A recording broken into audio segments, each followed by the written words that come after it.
Welcome back to Figure Depot. Today we're taking a look at the Spider-Man and Peter Parker from the retro Spider-Man wave that's just releasing. And I will do some comparisons of him and Pizza Spidey. And I just figured I might as well just review these two together. So, anywho, there is a 2-year-old strapped to my back right now, so if you hear random baby chatter, you know why. So, getting right into it, we've got a card back with the blister, just like we had classically with the Toy Biz line. So that's a very cool throwback. We've got this nice Spider-Man banner here, which is very reminiscent of the animated series that also ran in the 90s. So, very cool. Flipping this around, you'll see other figures featured on the back. The back of these are all pretty much exactly the same except for the character. Little bio here and little action figure feature that we see. So other figures in the wave here include Electro, Peter Parker, Green Goblin, Gwen Stacy, Daredevil. So there you go. If you haven't seen it already, my Gwen Stacy review is up on my channel, so be sure and check it out. Alright, here they are out of the package, both looking cool, just vanilla posed up, and some have said the proportions on these guys are a little odd, but I don't think they're any worse, and I think they're a little bit better than the Pizza Spidey. And once again, we'll get a close look at these two together here in just a second. But looking at these right out of the package, we can see their accessories. Peter Parker comes with the Spider-Sense kind of head, and then the camera here. He's just in plain clothes, tennis shoes, and jacket pants. Then he's got these funky glasses on, and I just am not a fan. I'm gonna cut them off of the figure and yeah, have a glassless Peter Parker, because I'm just not wild about the way the glasses look. They look more like goggles than glasses. So, and that may be on purpose, and I may be ignorant of why those are the way they are. And we have a Spider-Man alternate head with like the Steve Ditko design, and then we have punching hands, and we have whipping hands, and I cannot believe that they did not include the wall crawling hands in this set. Every Spider-Man figure should have wall crawling hands, and the pegs on these are different, so you can't use them. But there's a 2-pack, I think the one that came with Mary Jane maybe, that does have the ones that will fit, because the peg system is the same style as this. So that's a little disappointing. That's probably my number one gripe about this figure. But at any rate, we'll get a closer look at each one real quick, and then do some articulation rundown and comparisons. Alright, so here's a closer look at Peter Parker. He's got a nice flexible jacket, and very 90s with the slinky wrists and waistband. I think these pants are the same ones they used on the Agent Coulson figure and Hammerhead and all those kind of suited Marvel Legends guys. Looks very similar if it's not the same. Then we get these shoes right here, just plain white Airwalk Converse looking shoes. So pretty cool. And then we have you know, just a simple design, wrinkly jacket on the back, very 90s looking, which is fitting because of the cartoon, of course. I am not a fan of these glasses, as I think I previously mentioned, so they're going to be coming off here pretty quick. And then, yeah, basic figure, but still cool to have a Peter Parker. And here's a look at the camera. Very simple in design, but very cool. Got a flash on the top, little lens with the little dial on it so you can adjust the focus. No paint except for the silver here in the flash, but still a cool accessory. And here we have the Spider-Sense half Spider-Man, half Peter Parker head. So very cool. Hair design. Mask looks good. Not much else to say about it. Definitely a cool accessory to have. As for Spider-Man's accessories, you've seen these before. Punching Spidey hands.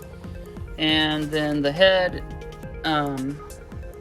this alternate head, you can see the thicker lines around the eyes, so that looks good.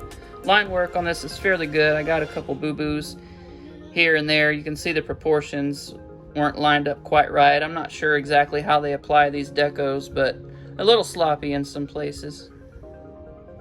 And here we have the main event, Spider-Man. So right away we can see we do still have an ab crunch, but we also have this diaphragm joint, which should allow for a lot more articulation. The detail on him looks pretty good. Still some places where they missed paint, so I don't know. Gotta do better, Hasbro. You're killing me. But overall, you're not gonna really notice if you're just standing on your shelf. The only place I'm really gonna see it is close-up shots with my action figure photography. But overall, the figure looks really good, and I do like the new proportions. I like those legs. They're, I think this is similar or the same lower body as we've gotten on like Bullseye and maybe Sunfire. You see the musculature in the legs. It's very much like that. The feet very much remind me of the Bullseye figure. So there's that. Now for a visual comparison, we can see this is a lot more muscular of a figure, and here we have a lot more slender figure. You can tell it especially in the legs, but even in the chest and lower torso. Definitely a difference there. Head sculpt's obviously different. I do like these wider eyes. I think McFarlane's Spider-Man is probably my favorite.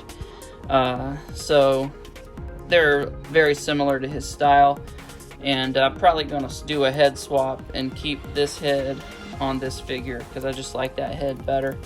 But yeah, looking at the spiders webbing, this is a lot more close together and this is a lot more spread out.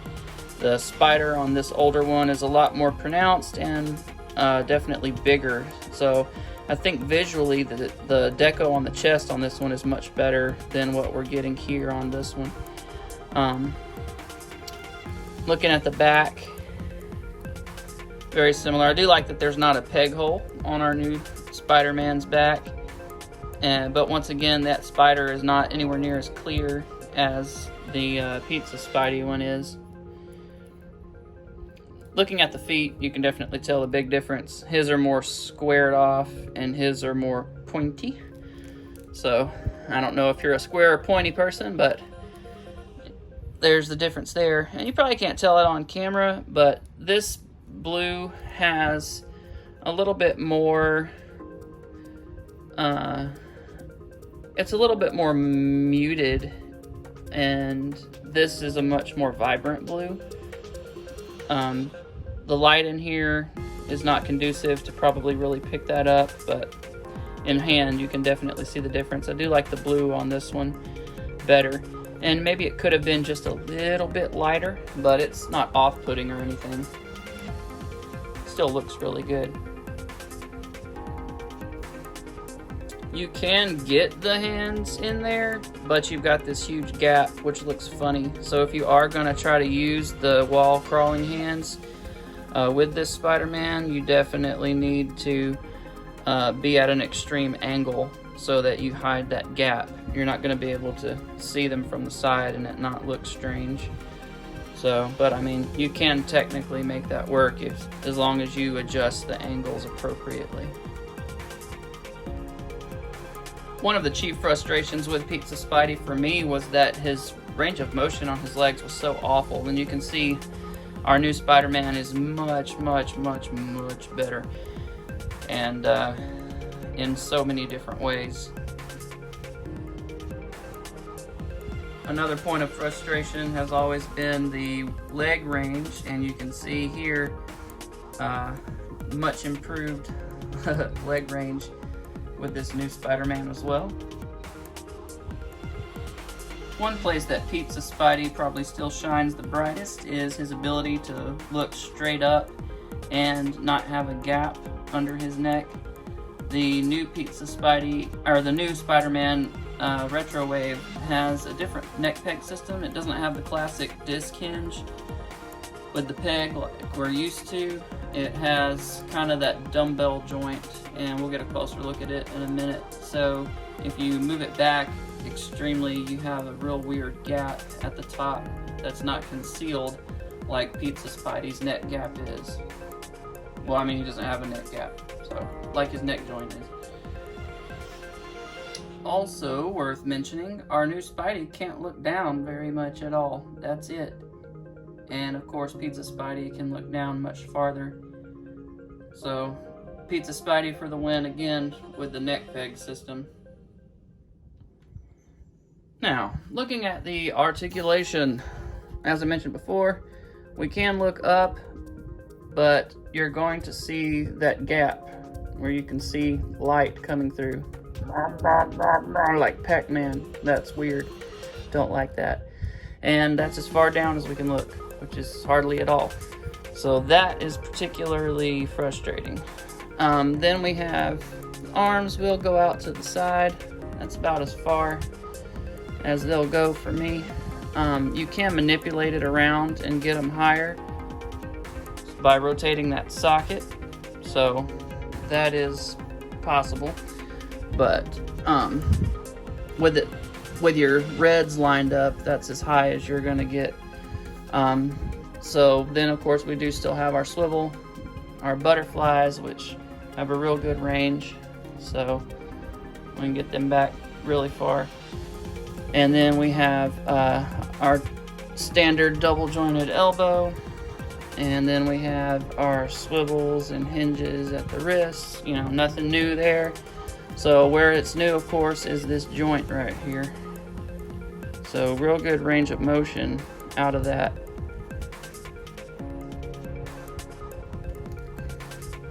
So to look down, I guess he's got to hunch over like an old man. Then we don't get a waist swivel. So that's one thing that's sacrificed here, but you essentially get the swivel at the rib cage. So you can still get him to swivel around. You're just going to have his abdomen facing forward. Mentioned kicking forward, real nice. Kicking back, we've got swivel at the thigh, double jointed knees, and then toes will point straight down. They'll point up pretty far, and then we have our ankle pivot. So most of this articulation we've seen before, we just have the addition of this diaphragm joint. And I think it works pretty good. For some quick size comparisons, here is Spider-Man next to Wolverine and Daredevil. And you can see he stands the same height as Daredevil, pretty much. Maybe just a tiny bit taller, but not enough to be noticeable. And then, of course, we have Wolverine, much shorter character. And next we have Spider-Man next to Hyperion Body Mold Venom and the black symbiote on the Pizza Spidey Buck. And I'm guessing the next thing that we'll be getting is this updated Spider-Man in the symbiote suit. That would be cool. Maybe we'll see it, maybe we won't. Give us wall-crawling hands, please. Alright, and here he is next to Doc Ock and Kingpin.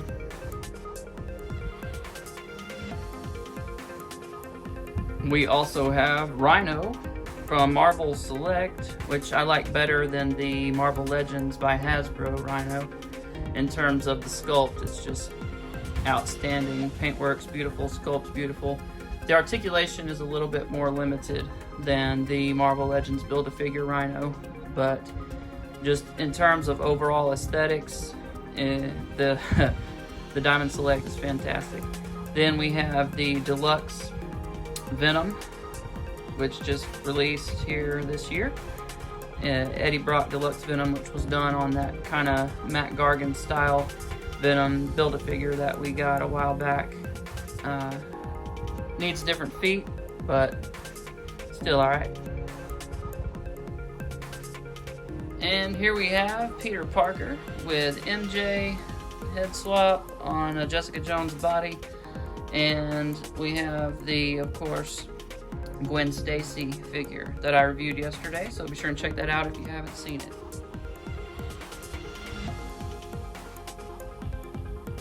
And just for fun, here they are with She-Hulk.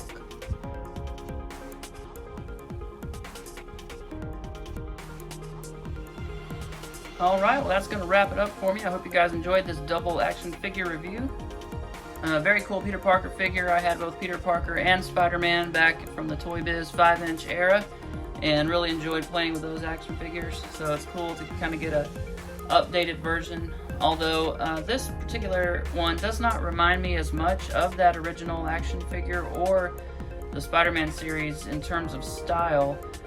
He had seems like he had a green shirt on and not a blue one, and his pants were a lighter shade of blue, and his hair was much lighter and brighter shade of brown. So I don't think the colors came out quite consistent with what we've previously received, but still good to have a Peter Parker figure in the collection. And the Mary Jane head looks cool, and the Gwen Stacy figure is great, so definitely worth picking up in spite of some of the inconsistencies there. And really gonna enjoy these, I believe. So thank you so much for watching. Thank you, Bilal, for sponsoring this review. Check out the Glad Scientist 86 over on Instagram, and he's a real cool guy. And we'll see you next time. Be sure and check out my Instagram, Figure Depot, for some action figure photography. I've got everything from Star Wars to G.I. Joe to Marvel Legends, so there's plenty to go around. Have a good day.